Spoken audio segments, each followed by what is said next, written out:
믿음에 대해서 계속 이제 금요 저녁에는 말씀을 살펴보고 있는데요. 불신자들의 모습을 통해서 신자들의 모습과 대조하면서 믿음이 무엇인지를 확인할 수가 있는데, 불신자는 자기 생각을 바꾸지 않고 끝까지 고집을 부리는 자들로 그 고집이 나아가서 자기를 합리화하고 정당화시킨다라는 것을 로마서 1장 말씀을 통해서 되새기게 되었고, 이와 반대로 그래서 신자는 자기 생각을 바꾸는, 고집을 꺾고 자신의 생각을 바꾸는 자들이요, 자신의 생각을 바꿈으로 인해서 하나님의 말씀, 하나님의 뜻을 받아들이게 되어 그 말씀을 깨닫게 해주신 은혜에 먼저 감사하고 그 말씀에 자발적으로 순종하는 자들이 신자인데, 이것이 바로 믿음이다라는 것을 되새겨 보았습니다. 지난주에는 이 아브라함의 이야기를 통해서 믿음은 하나님의 부르심을 깨닫는 것이고, 깨닫게 된 그 부르심에 전적으로 순종하는 것이 믿음이다라는 것을 되새겨 보았습니다. 오늘 본문은 이 구원에 대해서 믿음으로 구원받는다라는 것을 분명히 가르쳐 주는데요. 믿음으로 구원받는다라는 이 가르침 때문에 우리는 그런 표현을 씁니다. 우리가 예수님을 믿어서 구원을 받는다.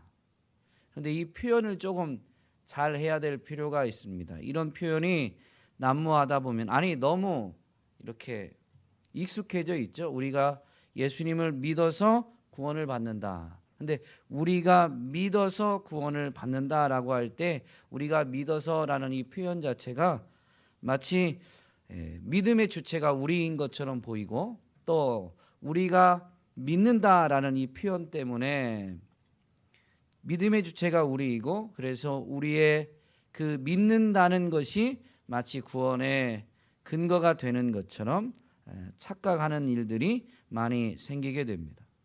그래서 믿음에 대해서 오해를 낳게 되는데, 사람의 열심이 믿음인 것처럼 생각하게 되기도 하죠. 신앙생활을 열심히 하는, 신앙이 있으면 신앙생활은 따라오게 돼 있는 거예요. 믿음이 있으면 열심이 생깁니다. 그런데 그 열심 자체가 믿음인 것처럼 이제 오해를 낳고 착각을 하는 일들이 있더라라는 것이죠. 또 믿음의 주체가 내가 되다 보니까 스스로 자기 자신을 설득하는 것이 믿음인 것처럼 생각하는 일도 있습니다. 어떤 면에서는 긍정적인 면도 있겠지만, 하나님의 말씀을 붙들고 주여 믿습니다, 믿습니다, 주여 제가 믿습니다, 이런 것들이 자기가 자기를 설득하는 일들이거든요. 근데 그 자기가 자기를 설득하는 것 자체가 믿음은 아닙니다. 창세기 1장에 있는 말씀을 가지고 한번 생각해 본다면, 하나님이 말씀하시니 그대로 되니라. 그래서 이제 이 성경이 하나님의 말씀이다라는 걸 우리가 분명히 믿고 있죠. 그래서 성경에 있는 말씀을 때로는 이 성경 안에 있는 말씀, 하나님의 말씀이다라고 하면서 그 하나님의 말씀을 내가 취사 선택할 수 있는 거죠. 그래서 그 취사 선택하고 하나님의 말씀이니 내 삶에 그대로 된다, 그대로 된다, 이 말씀대로 된다라고 자기를 설득하는 것이 마치 믿음인 것처럼 오해하는 경우들이 많이 있다라는 것이죠. 믿음의 주체는 결코 사람이 아니고, 오늘도 본문에서 분명히 가르쳐 주기를 하나님의 선물이다라는 걸 분명히 가르쳐 줍니다. 그러므로 믿음의 주체는 그 선물을 누가 주느냐, 그 선물을 주는 분이 바로 믿음의 주체인 것이죠. 사람이 주체가 아닙니다. 그러므로 사람이 주체가 아니니 사람이 갖고 있는 열심은 믿음이 아니고, 사람이 자신을 설득하는 것도 결코 믿음이 아니다라는 것이죠. 믿음의 주체가 하나님이기 때문에 사람이 받은 선물 자체는, 그 믿음은 어떤 경우도 공로가 될 수가 없는 것입니다. 성경은 분명히 우리에게 가르쳐 주기를 믿음은 선물이다, 은혜다라는 표현으로 오늘 본문에서 우리에게 가르쳐 줍니다. 그러면서 이어지는 설명에 보면 이것은 너희에게서 난 것이 아니다, 하나님의 선물이다라고 하면서 9절에서 뭐라고 설명을 덧붙입니까? 행위에서 난 것이 아니다라는 설명을 덧붙이죠. 믿음은 행위에서 나는 게 아닙니다. 물론 믿음을 통해서 구원을 받는데 그 구원이 행위가 아니다라는 말이기도 한데요. 믿음이 있으면 행동이 따라오게 되어 있지만 행동 자체가 믿음이 아니다라는 말인 것이죠. 이 행위다라는 단어를 우리가 조금 잘 생각을 해야 되는데요. 로마서 4장 말씀에 보면 아브라함이 하나님을 믿으니 그 믿음으로 말미암아 하나님께서 그를 의롭다라고 여기셨다. 이 로마서에서 의롭다라고 여기셨다라는 것은 즉 구원을 받았다라는 의미와 같은 것입니다. 로마서 4장 3절 4절 말씀에 보면 세 번역으로 제가 읽어드리겠습니다. 성경이 무엇이라고 말합니까? 아브라함이 하나님을 믿으니 하나님께서 그를 의롭다고 여기셨다 하였습니다. 일을 하는 사람에게는 품삯을 은혜로 주는 것으로 치지 않고 당연한 보수로 주는 것으로 생각합니다 라고 가르쳐 주죠. 아브라함은 믿음으로 의롭다함을 받았어요. 믿음으로 구원을 받았다라는 것이죠. 그러면서 그 믿음으로 구원을 받는, 믿음으로 의롭다함을 받는 것을 설명하기 위해서 이것이 전적인 은혜다라는 것을 깨닫게 하도록 일을 하는 사람에게는 품삯을 은혜로 주는 것이 아니다, 반대적 의미를 설명해 주고 있죠. 그러므로 오늘 에베소서 2장에서 말하는 이것이 너희에게서 난 것이 아니다, 그러면서 행위에서 난 것이 아니다라는 설명은 이 로마서 4장 3절 4절 말씀을 통해서 우리가 조금 더 구체적으로 이해할 수가 있는데요. 이 행위를 나타내는 용어가 로마서 4장 3절 4절에서는 뭐냐면 품삯, 보수라는 단어입니다. 지금 이 행위에서 난 것이 아니다, 믿음은 행위에서, 구원은 행위에서 난 것이 아니다라는 이 설명은 사실은 뭐냐면요, 사람이 일을 하고 품삯을 받는 것과 같은 그게 아니다라는 의미인 거예요. 보수, 당연하게 여기는 보수와 같은 것이 아니다, 전적인 은혜고 선물이다라는 것을 설명하는 것이죠. 그러므로 이 믿음이 선물이고 은혜다라고 할 때 믿음은 행위에서 나지 않았다라는 그 행위는 일한 것에 대해서 당연히 따라오는 어떤 결과물을 생각하는 그것을 의미하는 것입니다. 삭시나 보수. 즉 구원은 우리가 어떤 행위를 해서 노력해서 당연하게 얻는 것이 아니다라는 의미를 설명해 주는데, 그걸 당연하게 여기는 것, 공로로 여기는 것, 그것이 바로 행위다라는 단어를 통해서 설명하고 있는 것이죠. 그러므로 행위다라는 단어는 사실 무엇을 가리키냐면 인과율을 가리키는 것입니다. 원인이 있기 때문에 결과가 있다. 어떤 결과가 나타났다면 원인이 없는 경우가 없다라고 말하는 게 인과율입니다. 이건 이 세상의 법칙이에요. 사람이 구원을 받았으면 분명히 그 구원을 받을 만한 이유, 원인이 있다라고 생각하는 게 세상입니다. 그런데 성경은 우리에게 믿음으로 구원받는다라고 할 때 그 믿음조차도 하나님이 주시고 사람에게는 어떤 원인도 없는, 이유도 근거도 없는 것을 분명히 가르쳐 주고 있습니다. 인과율을 또 다른 말로 바꾸면 행위의 법이라고 할 수 있죠. 사람은 각 사람이 행한 대로 보응받는다. 이 땅을 사는 동안은 그런 원칙이, 법칙이 적용이 됩니다. 그런데 믿음은 바로 그 원인이 인생에게 없다라는 것을 드러내주는 것입니다.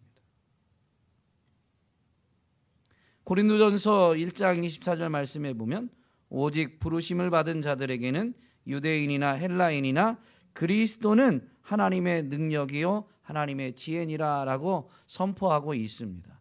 그리스도를 믿음으로 사람이 구원을 받는데요. 구원을 주는 능력이 뭐예요? 바로 그리스도입니다. 그냥 그리스도를 믿은 거예요. 믿음으로 인해, 믿음이 능력이 아니고요. 그리스도가 능력이고 우리는 믿음으로 그 그리스도를 받는 거예요. 그래서 구원을 얻는 능력을 그리스도로 말미암아 그리스도를 통해서 그리스도에 의해서 받게 되는 것이죠. 지혜다라는 것은 믿음으로 말미암아서 우리가 무엇을 알게 되는지를 가르쳐 주죠. 여러분, 믿음을 갖게 되면 뭘 알게 될까요? 하나님이 믿음을 선물로 주셨어요. 여러분, 뭐를 알게 돼요? 죄가 뭔지를 알아요. 내가 죄인인 걸 알아요.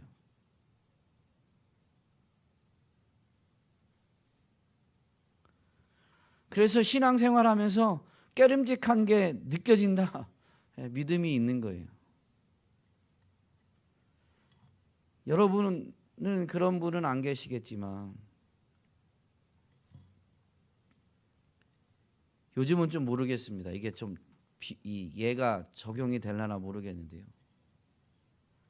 이 코로나를 통과하면서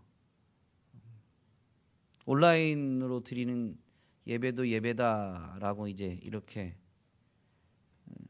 인정하게 됐죠. 교회가. 그거는 아무도 모르겠습니다. 어쨌든 저도 인정했으니까. 그런데 이제 그런 것이 이렇게 인정되어지기 전에 주일날 예배당에 안 오고 회사에 빠질 수 없는 일이 있어서 회사를 가요. 그런데 회사를 가면 마음이 뭐라고 해야 될까요?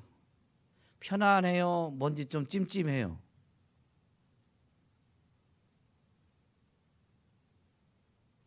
회사라고 해서 조금 그렇군요. 뭐가 좋을까요?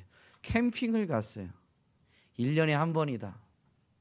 주일을 빼고 캠핑을 갔어요. 아니, 일찍 가든 늦게 마지막 날 걸치든 주일날을 빠지고 캠핑까지 갔어요. 마음이 즐거움이 있어요? 깨름직해요? 별로 대답을. 아니, 이제는 잘 모르겠지만요.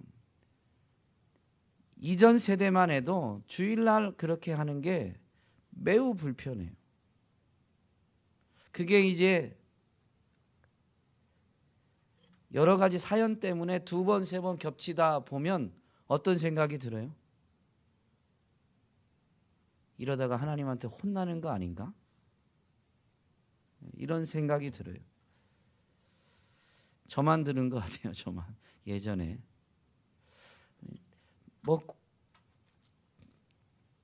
그것이 죄다 아니다라는 걸 지금 말하려는 게 아니라요. 이게 제가 예를 들 만한 게 목사가다 보니까 제 생활하는 제 경험이 주로 그렇다 보니까 그런데요. 그것이 내 마음에 걸림이 되는 것은 믿음이 지금 있는 거예요. 죄가 느껴지고 있다는 거예요. 정확히 신학적으로 아니면 이 논리적인 문장으로 주일날 어떻게 해서 이런 것들은 죄다라고 내가 진술할 수 없다 할지라도 마음에 거리낌, 이 걸림이 있다라는 것은 우리에게 믿음이 주어졌다라는 것입니다. 죄를 분별하는 하나님의 지혜, 그것이 그리스도를 통해서 우리에게 주어지게 되는데 우리가 믿음으로 그 그리스도를 영접하니 그 지혜가 우리에게 허락되어진 것이죠. 그래서 불편하고 꺼름직합니다. 죄를 깨닫습니다. 그리고 내가 죄인이란 걸 깨닫고 하나님 앞에 죄를 자백하고 돌이키면 사함 받는다는 걸 깨닫게 되죠. 이것이 곧 지혜이면서 또 그것을 직접 그리스도를 통해서 체험하게 해주시니 그리스도가 곧 능력이 되는 것이죠. 믿음은 바로 이러한 그리스도가 하나님의 능력, 하나님의 지혜인데 그 능력과 지혜를 받게 되는 통로, 방법인 것이지 그 능력과 지혜를 내가 얻게 되는 근거가 아닙니다. 믿음은 방법이고 통로입니다. 그러므로 내가 믿어서 구원받는다라는 표현은 좀 더 정확하게 표현을 해보자면 뭐라고 해야 될까요? 적절한 표현은 아닌 것이죠. 관용적으로 이제는 우리가 내가 예수님 믿어서 구원받았어 이렇게 말할 때 그 믿음이 나의 공로다라고 그런 의도로 말하는 건 아니지만 통상적으로는 믿음을 통해서 구원받는다라는 것을 그냥 내가 믿어서 구원받는다라고 이렇게 표현하게 되지만 그래서 이 표현은 엄밀히 말하면 근거처럼 여겨질 수 있기 때문에 적절한 표현은 아니다.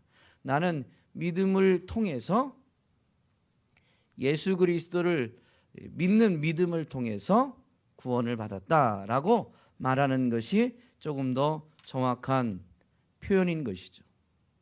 믿음을 통해서 구원을 받는다라고 할 때 그 우리가 믿는 대상에게 더 집중하게 되는 거예요. 믿음이 공로가 근거가 아니니까. 그래서 이 믿음이 통로다, 방법이다라는 걸 분명히 하게 되면 예수님께 더 집중하게 됩니다. 히브리서 11장 믿음장의 결론에서 12장 이제 2절에서 믿음의 주요 또 온전하게 하시는 이인 예수를 바라보자라고 권면하는데 우리말에는 이렇게 권면되지만 원어에 좀 더 유사한 영어 번역본을 보면 fix our eyes on 지졌습니다. 그러니까 우리의 눈을 예수님께 벽에다 못 박듯이 탁 박자라는 권면인 거예요. 그러니까 예수님만 바라보자라는 표현이 더 정확한 번역이겠죠.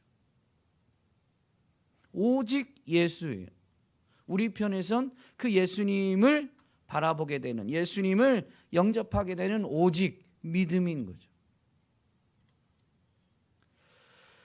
믿음은 이 하나님의 능력, 바로 그리스도를 우리가 영접하게 되는, 그래서 하나님의 능력, 하나님의 지혜를 얻게 되는 방법이죠. 그러므로 엄밀히 말하면 그 믿음을 하나님이 선물로 주시니 믿음은 우리의 방법이 아니라요, 하나님의 방법입니다.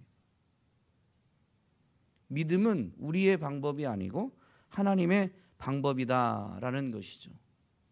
그래서 믿음으로 행한 것은 어떤 것도 자랑할 수가 없는 거예요. 사람의 죄성 중에 뭐라고 해야 될까요? 죄성인데 이 땅에서 보면 죄성, 모든 사람이 죄인이니까 모든 사람이 갖고 있는 속성이에요. 그런데 이 사람의 죄성 중에 조금 더 세상적으로 보면 긍정적인 부분이라고 말해야 될까요? 그게 뭐냐면 떳떳함입니다. 떳떳하고 싶은 이런 속성이 있어요. 사람이 죄인인데요, 그것을 합리화하든 가리든 어떻게든 좀 떳떳하고 싶은 속성이 있어요. 그러니까 이 인간 사회 안에서는 그래도 외형적으로 자신의 죄와 허물을 자꾸 드러내지 않고 감추려고 하니 적어도 사람 앞에서는 예의를 지키고 윤리, 도덕을 따르게 되죠. 그 부패한 속성 그대로 행해버리는 게 아니라 그러면서 그것을 공로 삼아가지고 자기 자신은 의로운 사람처럼 여기게 됩니다. 즉 이렇게 한 그것이 그 사람에게 자신을 의롭게 하는 근거가 되니 이것이 조금 전에 말씀드린 이 행위라는 단어로 설명되어진 인과율의 법칙입니다. 상대적으로 사람과 비교해서. 그래서 그만큼 한 것에 대해서 자기는 마땅히 어떤 보수를 삭슬 받아야 되는 것처럼 생각하는, 떳떳하게 당당하게 그것을 받을 수 있는 것처럼 생각하려는 것이죠. 이게 죄성이다라는 것입니다. 복음을 왜 세상이 거절하냐면요, 이것 때문에 그래요. 인생은 자격이 없고 전적인 하나님의 은혜로 구원받는다라는 것을 세상은 매우 싫어해요. 너는 자격이 없어. 그런데 하나님이 일방적으로 너를 위해서 은혜를 베풀어 주셨어. 그래서 넌 뭐 안 해도 돼. 믿기만 하면 이 영원한 생명을 하나님이 선물로 주시는 거예요. 값없이 공짜로 주신다는데요, 너무 엄청난 걸 공짜로 준다고 하니까 사람들이 믿지도 않을 뿐만 아니라 그렇게 좋아하지 않습니다. 도리어. 왜냐하면 빚진 것 같거든요. 당당하고 떳떳하고 싶은데 빚진 것 같은 거죠. 분명히 그리스도에 대해서 하나님의 능력이고 지혜다라고 사도 바울이 선포했는데, 요한복음에 보면 그 예수님이 사람의 몸을 입고 이 땅에 오신, 말씀이 육신이 되어 이 땅에 오신 그분은 은혜와 진리가 충만하다라고 분명히 선포하면서 예수 그리스도로 말미암아 은혜와 진리가 오게 되었다라는 것을 우리에게 가르쳐 주죠. 그 그리스도로 인해서 우리에게 은혜가 주어진 거예요. 구원의 은혜가 주어진 것입니다. 그런데 이것을 은혜로 주는 것을 사람들이 이 죄성 때문에, 떳떳해 하고 싶은 죄성 때문에 값없이 주는 건 그다지 받으려고 하지 않습니다. 그래서 복음을 전하시는 예수님이 분명히 이렇게 말씀하시죠. 누구든지 나를 인하여 실족하지 아니하는 자는 복이 있도다. 이 말씀은 무슨 말씀이냐면, 많은 사람들이 예수님으로 말미암아 실족하게 된다는 거예요. 예수 그리스도는 어떤 분? 은혜와 진리를 이 땅 가운데 가지고 오신 분이에요. 그 은혜를 받아들이지 않으면 실족하게 되는 거죠. 세상이 값없이 은혜로 구원을 베푸시는 예수 그리스도로 말미암은 그 은혜를 거절함으로 예수 그리스도로 말미암아 실족하게 된다라는 것을 예수님이 직접 가르쳐 주십니다. 이 은혜가, 이 선물이 주어지게 될 때 그것을 받은 자의 자세는 어떠할까요? 받는 자의 자세는 어떠할까요? 구원을, 은혜를 베푸실 때, 믿음을 주실 때, 구원을 주실 때 그것을 받는 자의 자세가 바로 이 믿음이다, 믿음의 자세다라고 할 수 있습니다. 구약에 보면 이 출애굽이 구원을 상징하는 거죠. 그런데 하나님이 그 출애굽의 역사를 이루실 때 구원자를 세우시면서 출애굽의 역사를 이루시는데, 그 출애굽의 구원자로 세움받은 사람이 누구예요? 모세입니다. 하나님이 모세를 부르실 때 장면을 보면 이렇게 되어 있습니다. 출애굽기 3장 5절이죠. 호렙산의 가시떨기 불꽃 가운데에서 이상히 여겨서 그 가시떨기 나무로 나아오는데, 그때 하나님이 모세에게 말씀하십니다. 그것이 계기가 되어서 이제 하나님이 모세를 이스라엘에게 보내심을 분명히 나타내 주시는데요. 출애굽기 3장 5절 말씀에 보면 하나님이 가라사대 이리로 가까이 하지 말라. 너의 선 곳은 거룩한 땅이니. 왜냐하면 그 가시떨기 불꽃으로 하나님이 거기 임재하셨거든요.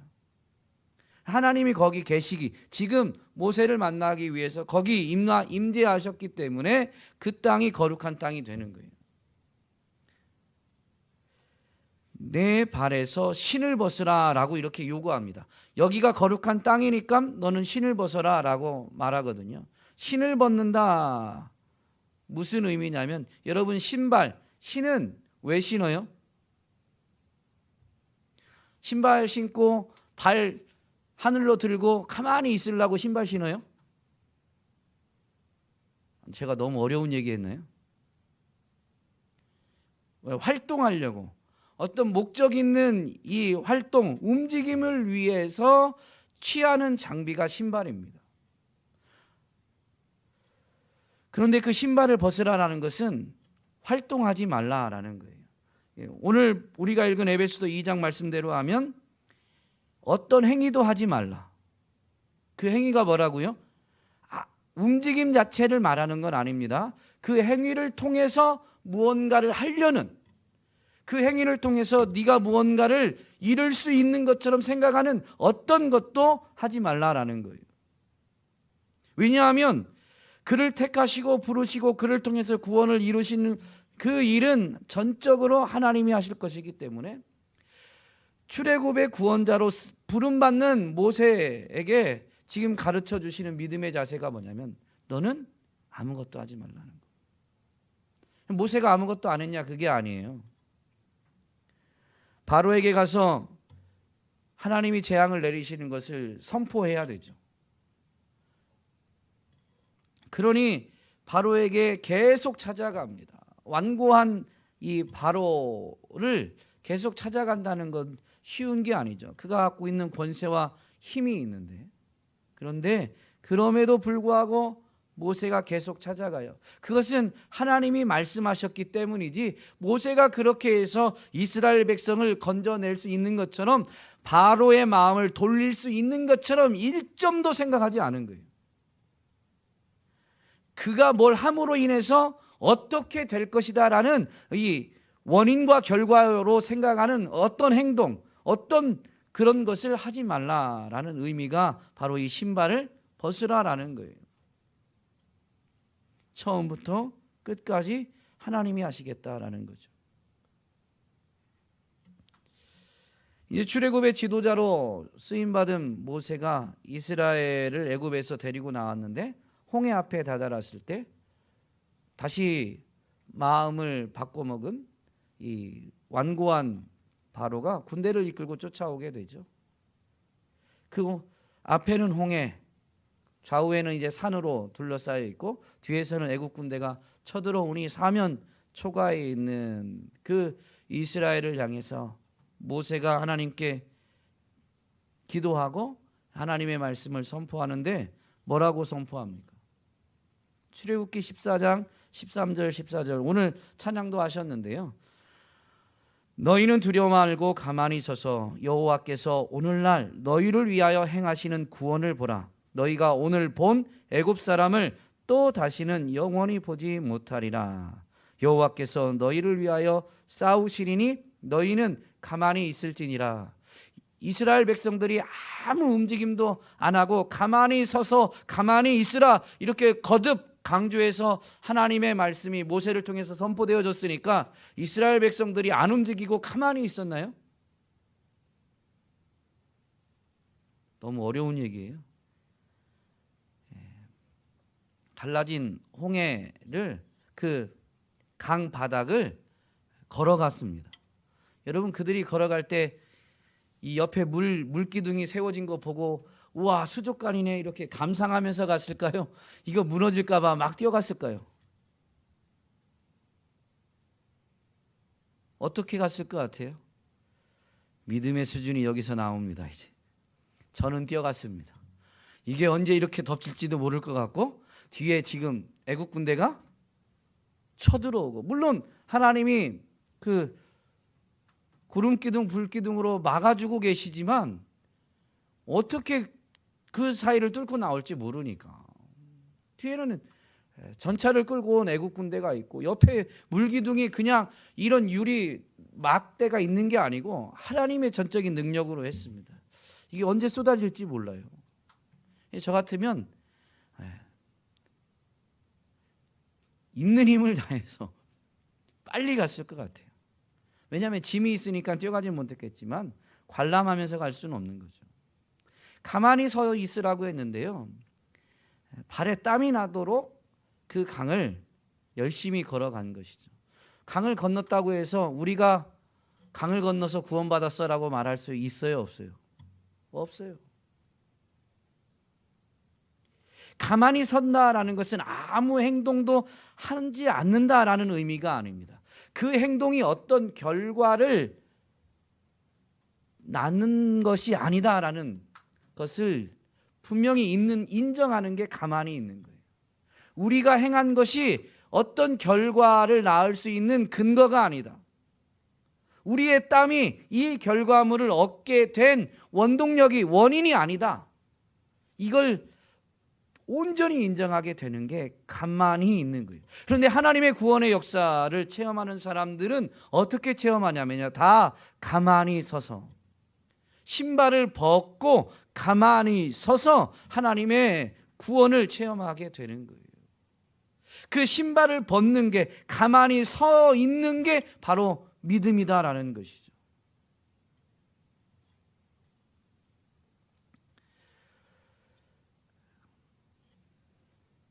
예수님의 영성을 가장 닮은, 예수님 영성에 가장 근접한 사람으로 기독교사에서 이 사도 바울을 꼽는 데에는 큰 이견이 없습니다. 근데 그 사도 바울이 복음을 전하면서 고린도전서 15장에서 뭐라고 고백하냐면요, 나의 나된 것은 하나님의 은혜로 된 것이니 내게 주신 그의 은혜가 헛되지 아니하여 내가 모든 사도보다 더 많이 수고하였으나 내가 아니요 오직 나와 함께 하신 하나님의 은혜로라. 사도행전에 보면 이 사도 바울의 선교 사역들이 자세히 기록되어 있죠. 그가 얼마나 열정적으로, 얼마나 희생하고 헌신하면서 복음을 전했는지를 알 수가 있습니다. 그런데 그가 고백하는 게 뭐냐면, 자기가 그렇게 열심히 했기 때문에 복음이 전해지고 교회가 세워지고 이방인들이 주께 돌아왔다라고 말하는 게 아니에요. 열심히 했지만 자기가 한 게 아니라는 거죠. 일하는 것 자체도 자기가 분명히 자기 몸으로 땀 흘리고 매 맞고 고초당하면서 했지만 그렇게 할 수 있는 것도 자기가 한 게 아니다라고 말하고, 그 이야기는 뭐냐면요, 자기가 그렇게 해서 이루어진 어떤 세워진 교회, 복음이 전해지면서 돌아온 구원받은 사람들, 그거 자기가 그렇게 한 게 결코 아니다라는 것이죠. 이게 사도 바울의 믿음입니다. 하나님의 역사를 하나님이 이루신 걸 분명히 알아요. 누구보다도 더 많이 수고하지만 그게 하나님의 역사를 이루는 이유, 원인, 근거가 결코 되지 않는다라는 것이죠. 하나님의 역사는, 구원의 역사는 온전히 하나님이 이루신다라는 것입니다. 여러분, 이게 믿음입니다. 이게 믿음입니다. 갑자기 좀 불편하시죠? 그래도 내가 신앙생활 열심히 하고 내 믿음이 하나님께 구원받고 복을 받는데 조금은, 많이도 아니고 조금은 하나님 앞에 인정되는 줄 걸로 여겨졌다면요, 우리는 이 행위의 법칙에 영향을 받고 있는 거예요. 세상의 법, 인과율로 따지는 이 세상의 법, 세상의 거짓말에 우리가 영향을 받고 있는 것입니다. 은혜라는 찬양을 했는데요, 이제 또 우리가 찬양 드릴 건데, 내가 누려왔던 모든 것들이, 내가 지나왔던 모든 시간이, 내가 걸어왔던 모든 순간이 당연한 것 아니라 은혜다라는 게, 이게 믿음입니다. 그냥 가사말이 너무 저기에서가 아니라요, 이게 정말로 우리의 전인격적인 고백이 되는 것이, 그게 믿음이라는 거예요. 믿음이 있으면 이게 인정되는 거예요. 사도 바울처럼 나의 나된 것이 하나님의 은혜다. 그러면요, 믿음 있는 사람은 자랑할 게 뭐가 있어요? 내가 뭐 했다는 말이 나올 수가 없어요. 누가 하신 거예요? 하나님이 하신 거죠. 그래서 사도 바울은 자기가 자랑할 건, 자기에게서 자랑할 건 뭐밖에 없어요? 자신에게서 자랑할 건 약한 것밖에 없어요. 자신에게서 내세울 건 약한 것밖에 없다는 거죠. 왜냐하면 그 약함은 자신의 힘으로 뭘 할 수 있는 게 아니고 자기가 엄청난 은혜를 누렸는데 그 은혜를 누리는 기회가 된 거죠. 그 약함이. 오늘 말씀 제목을 그래서요. 아니 땐 굴뚝에 연기 난다라고 잡았는데요. 우리가 뭘 해서 이렇게 결과가 나는 게 아니고 믿음을 하나님이 선물로 주시고 전적으로 하나님이 이 일을 이루시기 때문에 우리의 삶에 이런 일들이 이루어지게 된 것입니다.